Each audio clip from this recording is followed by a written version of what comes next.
es Andrea, estamos con Andrea Puchac en Argentina, es directora adjunta del CELS. Entonces vamos a hablar un poco sobre el rol de las ONGs en general y el trabajo del CELS en particular.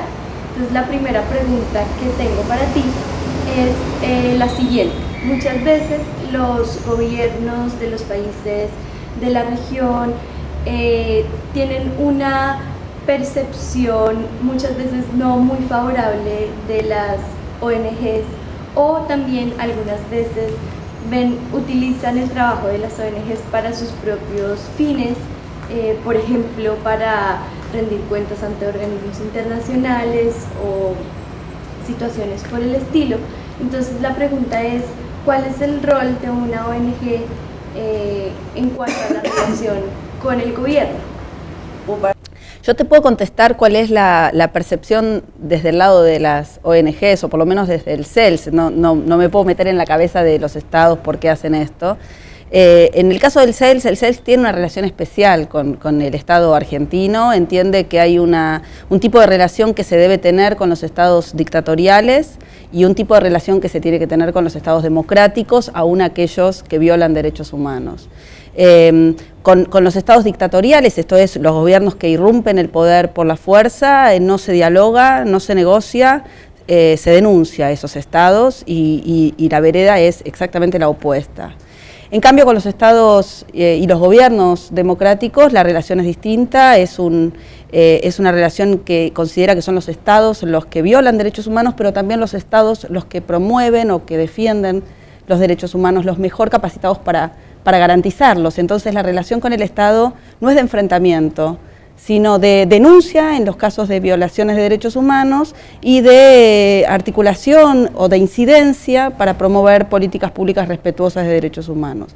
Mantenemos desde el CELS una relación de independencia, esto es, no recibimos dinero del Estado argentino, ningún integrante del CELS puede ser a su vez funcionario del Estado argentino, mantenemos ciertas reglas de conflictos de interés para sostener nuestra independencia, pero al mismo tiempo estamos dispuestos a negociar, a dialogar, a presentar propuestas, a sentarnos en la misma mesa y a usarnos recíprocamente.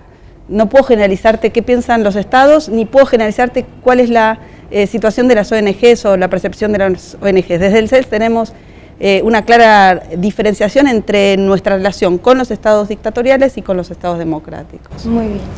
Y mi segunda pregunta es, bueno, el CELS fue pionero en el activismo de derechos humanos como respuesta a la necesidad de tramitar los casos de violaciones de derechos humanos en la dictadura militar. Pero luego de la dictadura militar y ya en una sociedad democrática, ¿cómo fue el cambio del tipo de trabajo que llevó a cabo el CELS y actualmente cómo es el tipo de trabajo y los casos que tramita? Bueno, justamente el CELS se forma en plena dictadura militar por padres y madres de detenidos desaparecidos que tenían la necesidad de denunciar las graves violaciones de derechos humanos cometidas por el Estado argentino. Sin embargo, con la recuperación de la democracia, la percepción que se tuvo fue otra. Quien viola derechos humanos no es solamente un gobierno dictatorial, sino también un gobierno democrático. Se violan también derechos humanos en la democracia y por lo tanto es importante advertir cuáles son las políticas públicas que promueven esas violaciones de derechos humanos y tratar de incidir sobre esas políticas públicas para hacer cesar esas violaciones de derechos humanos. Y entonces cambió la relación. Los fundadores del CELS fueron lo suficientemente lúcidos y valientes como para advertir la diferencia entre ambos estados y entonces las estrategias del CELS cambiaron. Se utiliza por supuesto el litigio estratégico para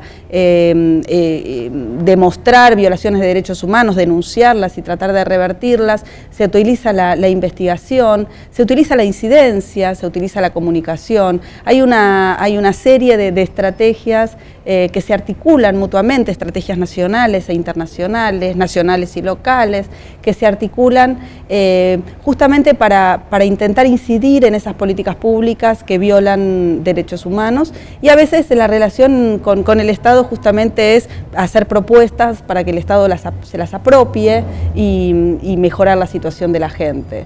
Hay muchos ejemplos que puedo darte de políticas que el Estado hizo propias que en realidad fueron propuestas presentadas por el CELS. ¿Y puedes nombrar algún caso así de una política pública que haya sido como exitosa la estrategia de combinación entre litigio e investigación recientemente? Sí, por ejemplo, hay un trabajo que hace más de 15 años el CELS venía haciendo sobre la situación de los migrantes en Argentina. Había una política migratoria absolutamente violatoria de derechos humanos que provenía justamente de la dictadura militar.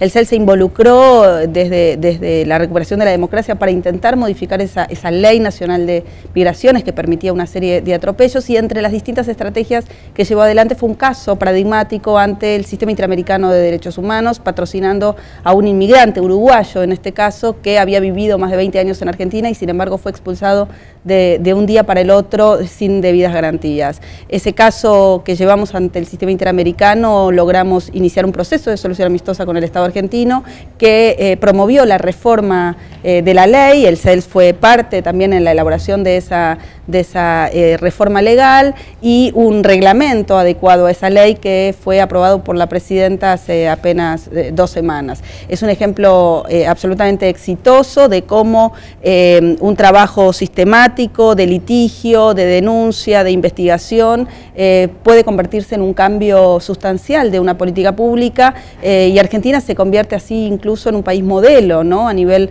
regional e incluso internacional por su política migratoria respetuosa de derechos humanos. Hay otros casos, la derogación de los delitos de calumnias e injurias en casos de interés público también fue una reforma legal aprobada por consenso, casi por unanimidad, por el Congreso argentino el año pasado, en el año 2009, que es un proyecto de reforma elaborado por el CELS, que el Congreso, el Poder Ejecutivo primero y el Congreso hizo propio, y fue a partir de un caso que tramitamos ante el Sistema Interamericano que se llegó a una sentencia de la Corte Interamericana en el caso Kimmel. De manera que hay muchos casos que demuestran que cómo se pueden articular las distintas estrategias, cómo la relación con los gobiernos puede pasar de la denuncia a la incidencia, de la denuncia a la negociación, sin perder la independencia, sin perder los principios y manteniendo un objetivo muy claro de mejorar la situación de la gente. Bueno, Andrea, muchas gracias por recibirnos y por esta charla. Por favor.